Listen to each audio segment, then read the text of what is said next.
In this video, we are going to learn how to use the brush tool. So this is our second Illustrator video, and we are going to look at the brush tool. All right, so let's all go over to File, New, and we'll create a letter size again.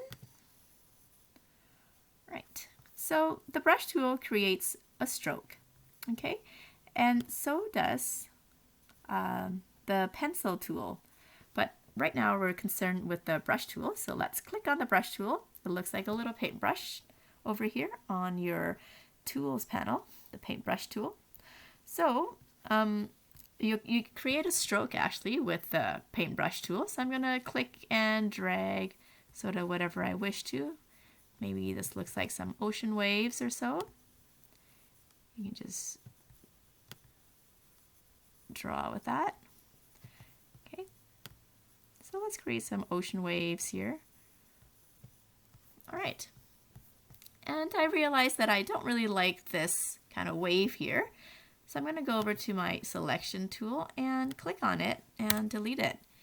Okay, you will find that your brush strokes or your lines are created as vector lines. Okay, and we'll talk a little bit more about vector and what that means in the following classes. But right now I'd like you to go to Window, Layers, and then when you expand layers, you will see that now you have, 3 lines. Each line is on a path. So every time you draw something, the line will be on a different layer. So these are dots here, you can see. So if I hide it, this dot over here gets hidden. There we go. Hide and unhide. So I guess I don't really need that dot. I can do away with it. There we go. This dot as well. I don't really need that dot. So every time you lift your mouse up, that line ends, and when you click again, you create a new line. Okay, so when I just click once and move my mouse, it creates a dot. Okay, so it's my mission in life when I'm using Illustrator to keep everything as organized as possible. Okay, so I don't like to have a bunch of stray things in my layers. So anyways, I'm going to click on this here and I can stretch it out. Click and drag. So when I click on it, it should have that bounding box, right? I'm going to click and drag it over here so it covers. When you're following along with me, you don't have to draw the exact same, curves as me or anything like that. I just want you to kind of experiment with, resizing your brush strokes, kind of creating different brush strokes like I am. Anyway, so let's pick. What you should have is 3 different lines of kind of squiggly things that you drew. And let's click on the top one here. And again, you can change the stroke size just like you did with the stroke for the rectangle in the previous activity. And then you can also change that here. You can change there we go.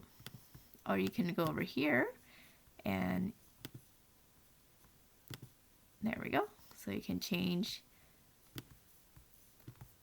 what your brush tip looks like. Okay, so that changes. You can see that, right? To play around with that, or you can do this effect. Okay, so I like that effect. So I'm going to select that effect here and go over here to my brush definition and change it to sort of this charcoal kind of look to it. Okay.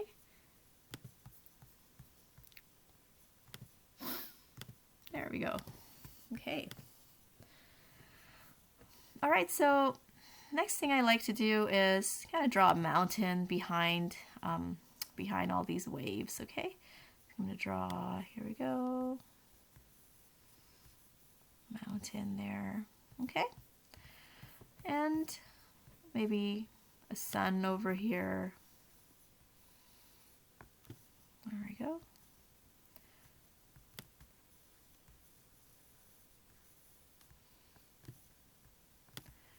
And you might notice that, there we go.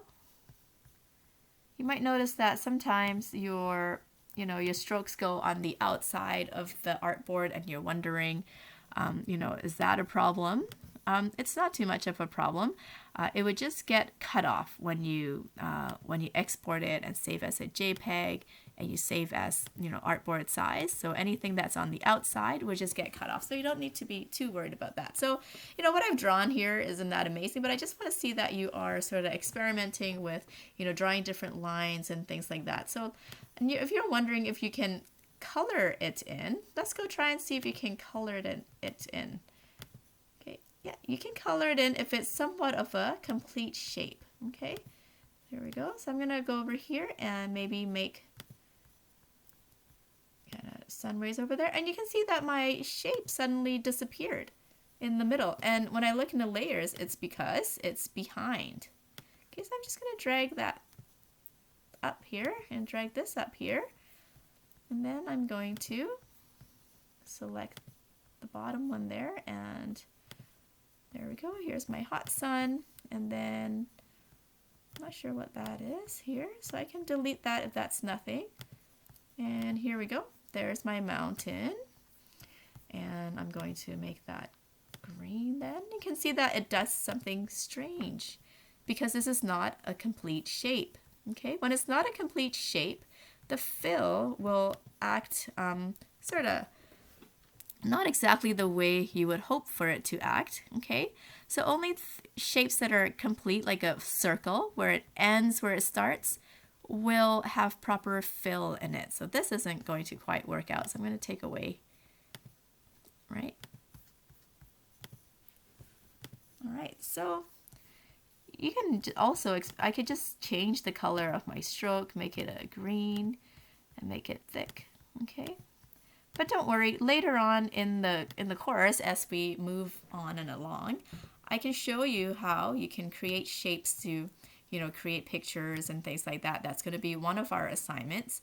But for now, I just like you to really just play around with different brush strokes and things like that. Okay, so there's more here than I have experimented with. There's even some decorative ones. And another thing that you can do is use the blob brush tool. So what the blob brush tool does is it actually, I'll show you here. It actually creates the fill.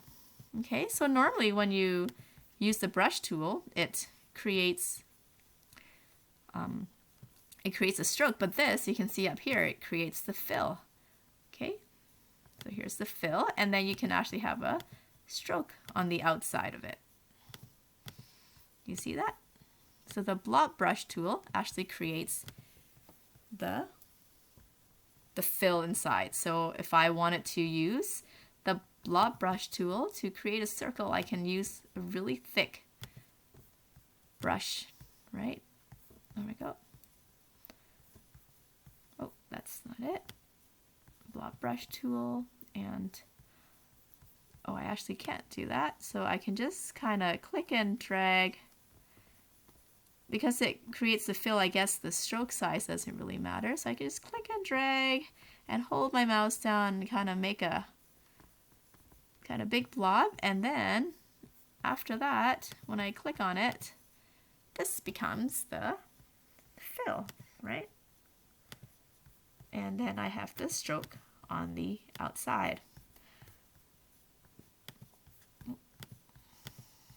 Doesn't seem like it's letting me create a fill around that one. Maybe it's not too happy with the shape. But don't worry too much about this, because we will definitely be finding a better way to... Oh, there we go. Now we have the stroke there. So we'll be finding a better way to draw shapes rather than using the blob tool. But for now, very, very kind of basic level of Illustrator right now. This is how you can draw a shape with the blob brush tool. And this is how you can draw some shapes and designs and outlines with the brush tool. So again, what we did here was the paintbrush tool and the blob. So you can just, again, go to File and Export, Export As, and this would be your Activity 2. Okay, and again, use artboards as and save as type JPEG and export that as activity 2, please.